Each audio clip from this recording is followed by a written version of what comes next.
Welcome back, dear viewers. We are discussing plus one biology, chapter number 13, that is photosynthesis in higher plants.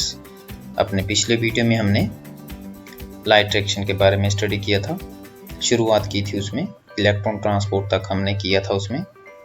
उसी से आगे continue करते हुए जो next video है, it pertains to photophosphorylation.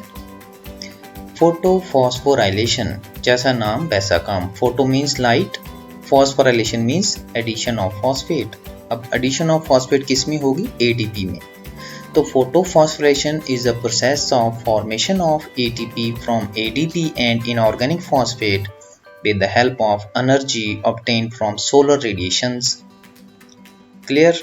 Photophosphorylation एक ऐसा प्रोसेस है जिसमें एटीपी की फॉर्मेशन होती है in the presence of light. अब एटीपी की जनरेशन जो है, जो एटीपी की फॉर्मेशन है, वो रेस्पिरेशन में भी होती है, लेकिन यहाँ पर क्या अंतर है कि यहाँ पर जो इसकी जो एटीपी की जनरेशन हो रही है वो होती है in the presence of light, इसीलिए इसको फोटोफॉस्फोराइलेशन कहते हैं। ये दो प्रकार की है, साइक्लिक और नॉन साइक्लिक। जैसा हमने इलेक्ट्रॉन ट्रांसपोर्ट चेन देखा, वैसा ही अब इलेक्ट्रॉन ट्रांसपोर्ट चेन ही है ये भी। अब इसमें किस प्रकार से एनर्जी की जनरेशन होती है वो देखेंगे।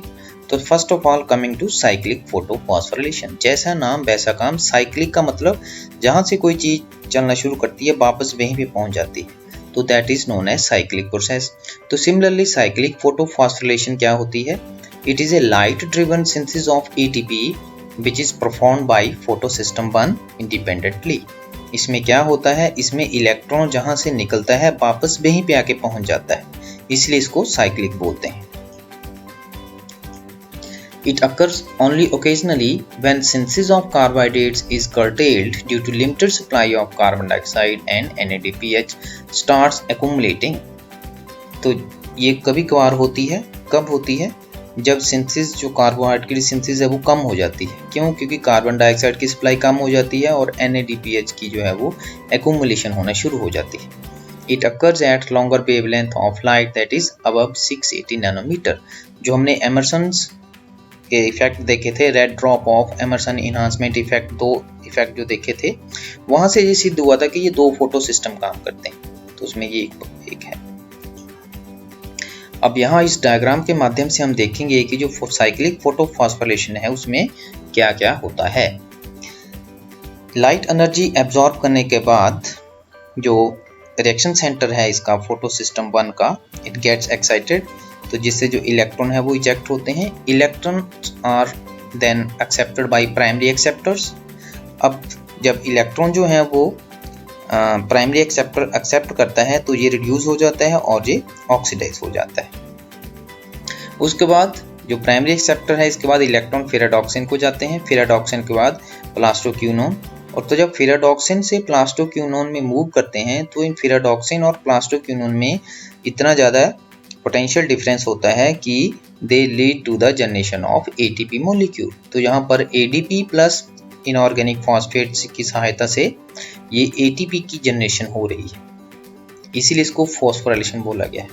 उसके बाद जो इलेक्ट्रॉन है, it is then transfer to cytochrome complex. Cytochrome complex से जब डाउनहिल जर्नी होती है प्लास्टोसाइनिन में, तो फिर यहाँ पर पोटेंशियल डिफरेंस इतना ज़्यादा होता है कि फिर एक और एटीपी की जनरेशन होती है। उसके बाद प्लास्टोसाइनिन से इलेक्ट्रॉन वापस P700 रिएक्शन सेंटर में पहुंच जाते हैं। तो यहाँ से इलेक्ट्रॉन चला था वापस अल्टीमेटली वहीं पर पहुंच गया, इसलिए इसको हम बोलते हैं साइक्लिक फोटोफॉस्फोराइलेशन। तो ये यहाँ से आपको बिल्कुल क्लियर है इस डायग्राम से। अभी हम इसी को आगे दोबारा देखेंगे। The cyclic electron transport pathway begins after the PS1 pigment complex absorbs light. The pigment transfers their energy to PS1 reaction center।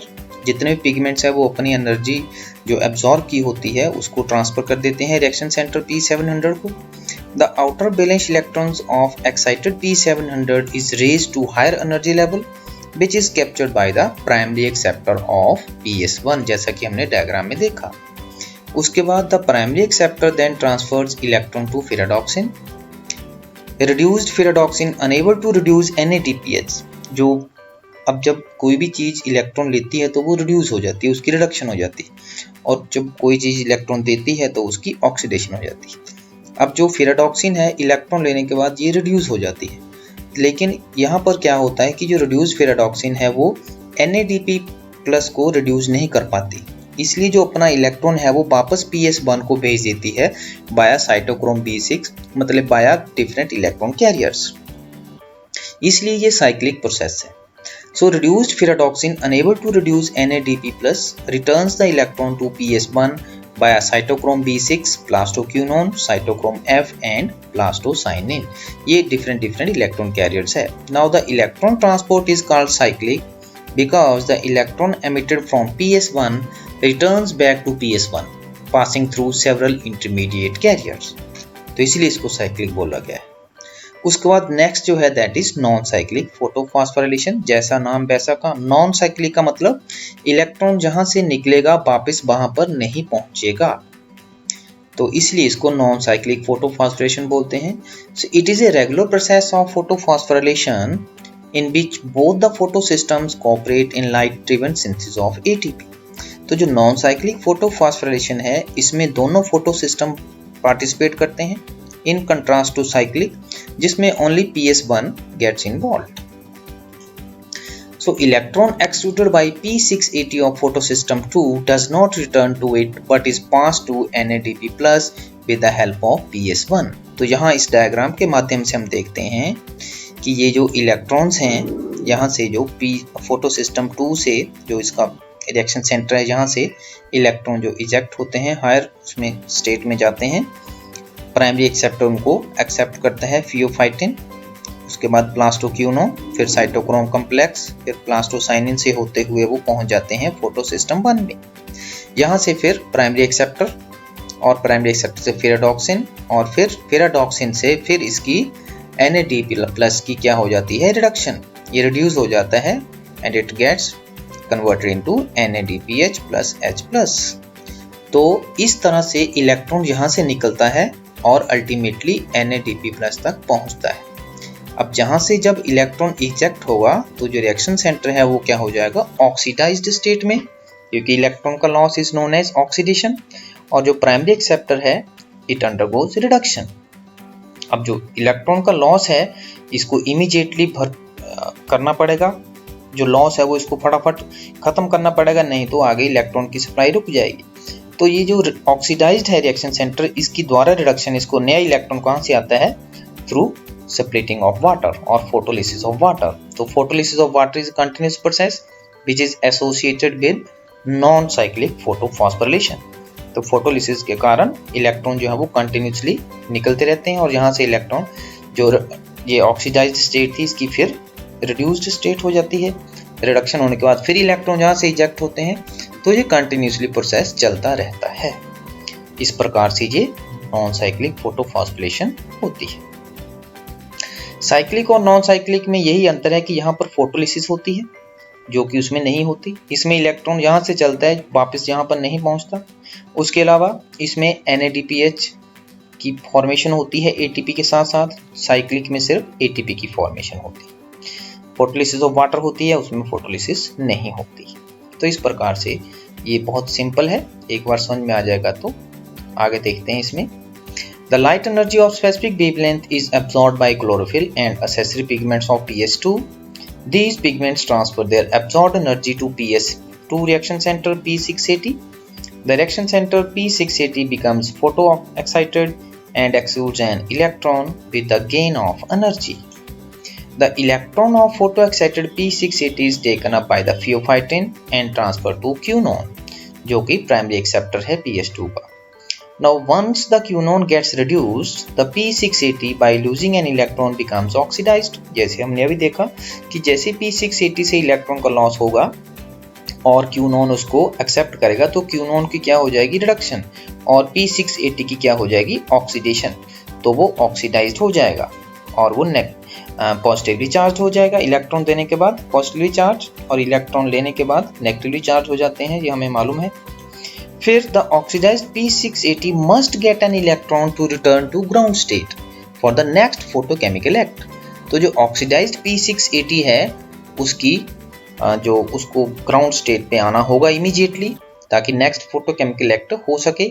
इसलिए ग्रीन प्लांट्स में क्या होता है, the required electron comes from the water by the process called photo oxidation of water और photolysis of water. तो photolysis जो है वो बहुत इंपॉर्टेंट प्रोसेस है नॉन साइक्लिक फोटोफॉस्फोरिलेशन में।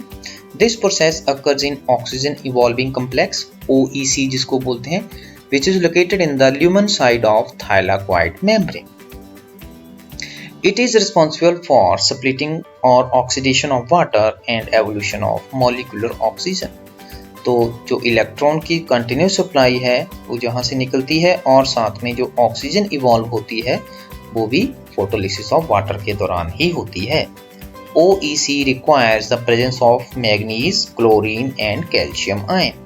तो ये भी क्वेश्चन कई बार पूछा जा सकता है कि जो फोटोलिसिस ऑफ वाटर है, जो ऑक्सीजन इवॉल्विंग कॉम्प्लेक्स है, उसमें कौन कौन से कैटलिस्ट चाहिए होते हैं, जो कौन से मिनरल जो है वो उसमें भूमिका अदा करते हैं। तो उसमें आंसर आपने यहाँ पे बता देना है, ये मैग्नीज, क्लोरीन और कैल्शियम। द ओवरऑल प्रोसेस जो है फोटोलिसिस ऑफ वाटर का, यहाँ पर 4 वाटर मॉलिक्यूल जो हैं लाइट की ब्रेंच में टूटते हैं, 4 प्रोटॉन एंड 4 हाइड्रोक्सिल आयन देते हैं। जो 4 हाइड्रोक्सिल आयन है further they form 4 electrons and 2 water molecule यहाँ और ऑक्सीजन निकलती है। तो जो ओवरऑल रिएक्शन बनती है, यहाँ हम ओवरऑल देखेंगे, 2 water molecule splits to give 4 proton 4 electron plus 1 molecule of oxygen. Simply अगर हम देखें तो वाटर जो है वो it gets broken into oxygen plus proton and electron, और यहाँ पर ये जो प्रोटॉन निकला है और इलेक्ट्रॉन है, यहाँ से NADP की रिडक्शन होती है NADPH2 में, इसी को हिल रिएक्शन भी बोलते हैं। Now evolution of one molecule of water requires the breakdown of 2 molecules of water which releases 4 proton and 4 electron। जैसे कि हमने अभी रिएक्शन में देखा, the electrons released from water are immediately picked up by the oxidized reaction center of PS2 P680 को एकदम वो ले लेता है क्योंकि वो ऑक्सीडाइज स्टेट में है, इलेक्ट्रॉन लेकर फिर वो रिड्यूस हो जाएगा। The high energy electron that leaves the PS2 are captured by quinone which send them to an electron transport consisting of plastoquinone, cytochrome complex and plastocyanin। जैसा कि हमने डायग्राम में देखा, तो इलेक्ट्रॉन जो है वो आगे फर्दर इलेक्ट्रॉन कैरियर के द्वारा मूव करते हैं और अल्टीमेटली जो प्लास्टोसाइनिन से इलेक्ट्रॉन जो है वो फिर PS1 में पहुंच जाते हैं। Simultaneously, the pigment molecules of PS1 complex absorb solar radiation and transfer their absorbed electronic excitation energy to PS1 reaction center P700। तो PS1 भी लाइट एनर्जी को एब्जॉर्ब करेगा और जो अल्टीमेटली जो एनर्जी है वो उसके रिएक्शन सेंटर तक पहुंच जाएगी।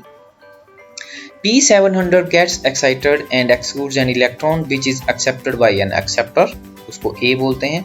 The oxidized reaction center of PS1 takes electron from plastocyanin and comes to ground state। तो वहां पर हमने देखा था कि जो PS2 है उसकी रिडक्शन द्वारा जो ऑक्सीडाइज्ड P680 थी उसकी रिडक्शन होती है जो इलेक्ट्रॉन फोटोलिसिस ऑफ वाटर से आते हैं, और यहाँ PS1 की जो ऑक्सीडाइज्ड रिएक्शन सेंटर है उसकी रिडक्शन कौन करेगा, जो इलेक्ट्रॉन प्लास्टोसाइनिन से आएंगे, मतलब कि PS2 से ही आ रहे हैं वो। The electron emitted from the P700 is accepted by an unknown acceptor which transfers its electron to ferredoxin. The reduced ferredoxin donates its electron to NADP+.